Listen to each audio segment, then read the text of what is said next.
हाँ करो ना, करके आनंद लो भैया, यही तो जीवन का आनंद है। रोहित भैया गो राष्ट्र यात्रा में माटी इंडिया लो, दूध पी लो बोली गौ माता का। बचपन में मैं ऐसे ही जो है दूध पिया करता था धार अगर, लेकिन आज फिर वही ये बहुत प्रेम है गौ माता का। लगाओ लगाओ।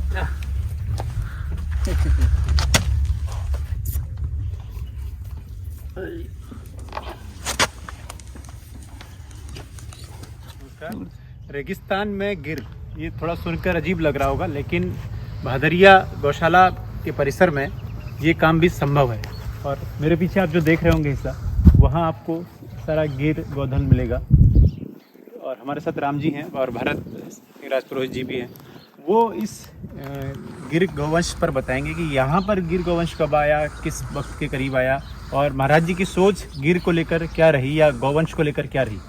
महाराज जी का विस्तृत विचार था कि पूरे देश के गोवंश जिसने हमें पूरे जीवन भर हमारी पीढ़ियों को पाला है, हमारे बच्चों को दूध पिलाया है, हमारे खेतों में हल जोता है, तो उनके लिए सारी व्यवस्थाएं यहाँ पर हो, उस विषय को लेकर ही महाराज जी ने ये संकल्प लिया था। और यहाँ पर महाराज जी ने उस समय सोच के 8 बाड़े, जब संवर्धन और इस पे लोगों ने सोचना बंद कर दिया था, एचएफ जर्सी लेके आ गए थे, उस समय यहाँ पे 8 अलग अलग बाड़े बनाए थे।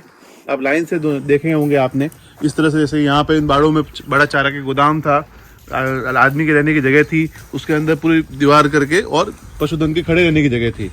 महाराज जी का विचार था कि देश की जो मुख्य 8 नस्लें है वो सारी की सारी यहाँ पर संरक्षित और संवर्धित हो।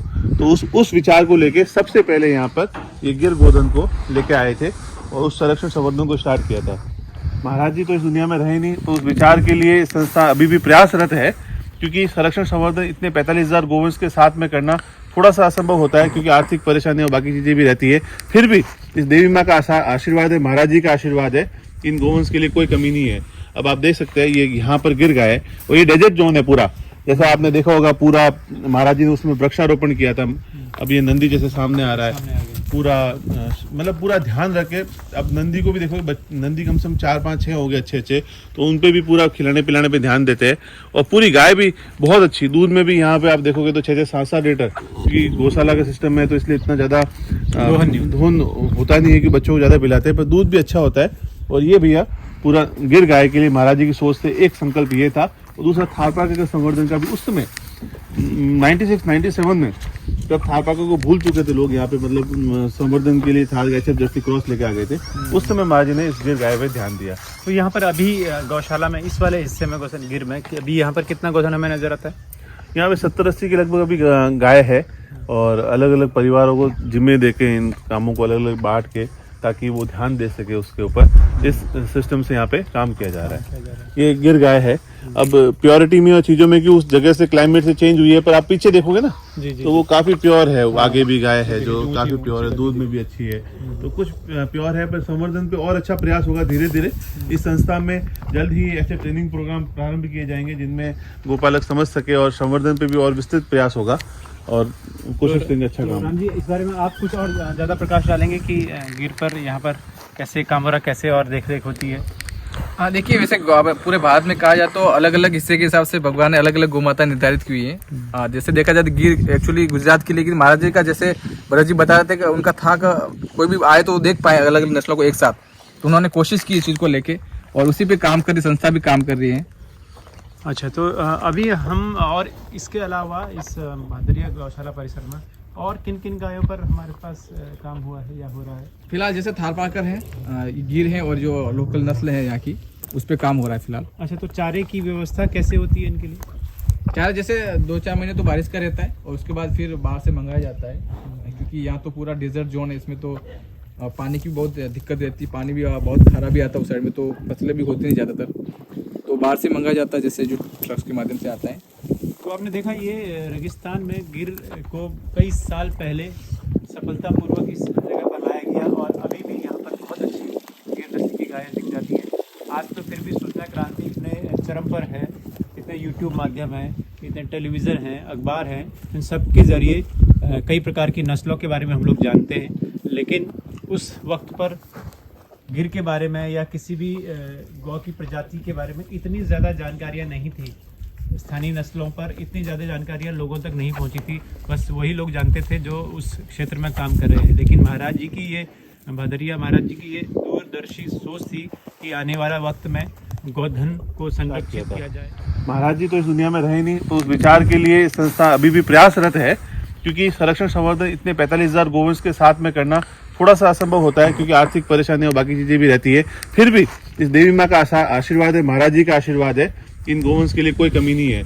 अब आप देख सकते हैं ये यहाँ पर गिर गया है और ये डेजर्ट जोन है पूरा, जैसा आपने देखा होगा पूरा महाराज जी ने उसमें वृक्षारोपण किया था। अब ये नंदी जैसे सामने आ रहा है, पूरा मतलब पूरा ध्यान रखे। अब नंदी को भी देखो, नंदी कम से कम 4, 5, 6 हो गए अच्छे, तो उन पे भी पूरा खिलाने पिलाने पे ध्यान देते हैं। और पूरी गाय भी बहुत अच्छी, दूध में भी यहाँ पे आप देखोगे तो 6, 7 लीटर, क्योंकि गौशाला का सिस्टम है तो इसलिए इतना ज्यादा धुन होता नहीं है कि बच्चों को ज्यादा पिलाते हैं, पर दूध भी अच्छा होता है।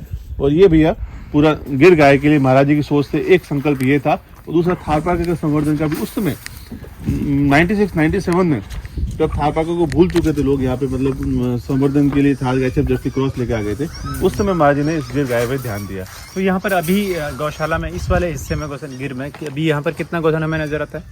यहाँ पे 70-80 के लगभग अभी गाय है, और अलग अलग परिवारों को जिम्मे देके इन कामों को अलग अलग बांट के, ताकि वो ध्यान दे सके उसके ऊपर। इस सिस्टम से यहाँ पे काम किया जा रहा है। ये गिर गाय है।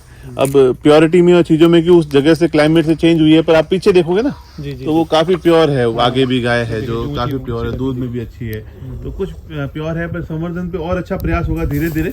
इस संस्था में जल्द ही ऐसे ट्रेनिंग प्रोग्राम प्रारंभ किए जाएंगे जिनमें गोपालक समझ सके, और संवर्धन पे भी और विस्तृत प्रयास होगा, और कोशिश करेंगे अच्छा काम। राम जी, इस बारे में आप कुछ और ज़्यादा प्रकाश डालेंगे कि गिर पर यहाँ पर कैसे काम हो रहा, कैसे और देख रेख होती है? हाँ देखिए, वैसे पूरे भारत में कहा जाए तो अलग अलग हिस्से के हिसाब से भगवान ने अलग अलग गोमाता निर्धारित की है। जैसे देखा जाए तो गिर एक्चुअली गुजरात की, लेकिन महाराज जी का जैसे भरत जी बता रहे थे कि उनका था कि कोई भी आए तो देख पाए अलग अलग नस्लों को एक साथ, तो उन्होंने कोशिश की इस चीज़ को लेके, और उसी पे काम कर रही संस्था भी काम कर रही है। अच्छा, तो अभी हम और इसके अलावा इस भादरिया गौशाला परिसर में और किन किन गायों पर हमारे पास काम हुआ है या हो रहा है? फिलहाल जैसे थारपाकर है, गिर है, और जो लोकल नस्ल है यहाँ की, उस पर काम हो रहा है फिलहाल। अच्छा, तो चारे की व्यवस्था कैसे होती है इनके लिए? चारे जैसे 2-4 महीने तो बारिश का रहता है, और उसके बाद फिर बाहर से मंगाया जाता है, क्योंकि यहाँ तो पूरा डेजर्ट जोन है, इसमें तो पानी की बहुत दिक्कत रहती है, पानी भी बहुत खराब भी आता है उस साइड में, तो फसलें भी होती नहीं ज़्यादातर, तो बाहर से मंगाया जाता है, जैसे जो ट्रक्स के माध्यम से आता है। तो आपने देखा ये रेगिस्तान में गिर को कई साल पहले सफलतापूर्वक इस जगह पर लाया गया, और अभी भी यहाँ पर बहुत अच्छी गिर नस्ल की गायें दिख जाती हैं। आज तो फिर भी सूचना क्रांति इतने चरम पर है, इतने यूट्यूब माध्यम है, इतने टेलीविज़न हैं, अखबार हैं, इन सब के ज़रिए कई प्रकार की नस्लों के बारे में हम लोग जानते हैं। लेकिन उस वक्त पर गिर के बारे में या किसी भी गौ की प्रजाति के बारे में इतनी ज़्यादा जानकारियाँ नहीं थी। स्थानीय नस्लों पर इतनी ज़्यादा जानकारियाँ लोगों तक नहीं पहुँची थी, बस वही लोग जानते थे जो उस क्षेत्र में काम कर रहे हैं। लेकिन महाराज जी की ये भादरिया महाराज जी की ये दूरदर्शी सोच थी कि आने वाला वक्त में गोधन को संरक्षित किया जाए। आप लोग के नाम है? राजपूत चंदो जी राजपूत, भादरिया के। कितना सालों सेवा कर रहे हो? 11 साल गए हम बैठो। 11 सालों। बहुत सुंदर सा, बहुत सुंदर। देखिए, ये इतनी दिव्य तस्वीर है, ऐसा नज़ारा दुनिया में आपको कहीं नहीं मिलेगा। ये जो काउ कडलिंग की जो हम बात करते हैं, काउ कडलिंग विदेशों में इतने $100 खर्च करके लोग करवाते हैं, लेकिन ये नेचुरली यहाँ पर गौ माताएं, उनका प्यार है और हमारे इनकी श्रद्धा है, जो इनका रखरखाव करते हैं दिन भर, 24 घंटे इनका रखरखाव करते हैं भादरिया गौशाला की इस गिर बाड़े में।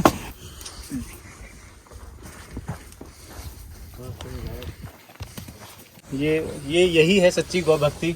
दिन रात किसी भी वक्त तैयार रहते हैं और उनकी सेवा करते हैं, और ये लोगों को एक कर्तव्य लगेगा, लेकिन ये उनका प्यार है। और हर गाय, हर बछड़ा इन्हें बकायदा नाम से जानता है। और अभी देखिए गोपी के साथ खेल रहे हैं महाराज। देखिए कितना ख्याल रखते हैं, और इनका भी उन्हीं पर उतना ही लाड प्यार लुटाते हैं।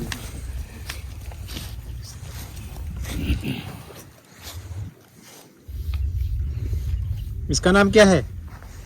गट्टी गट्टी गट्टी। देखिए अब गट्टी के साथ है, और गट्टी भी जो है उसी प्रकार से रेस्पॉन्स दे रही है। राधा राधा अब राधा आ गई। राधा, अरे राधा को बुलाया। देखिए, ये देखिए, ये बहुत ही बड़ी बात है। दादा जिसका नाम लिया वही हाजिर, वही रिस्पांस देने लगी दादा और राधा के करीब चले गए।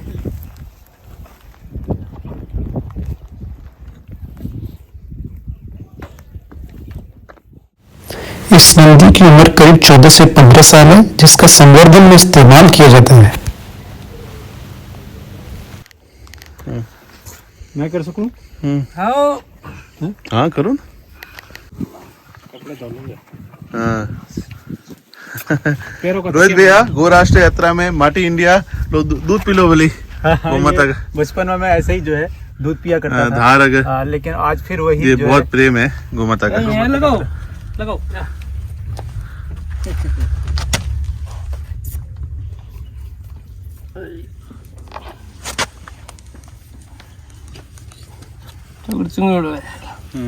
आज वही वक्त को मैंने दोबारा जिया है। और ये गौ माता का आशीर्वाद है और प्रेम है जो मुझे भादरिया गौशाला में गिर गौ माता के इतने करीब लेकर आए हैं।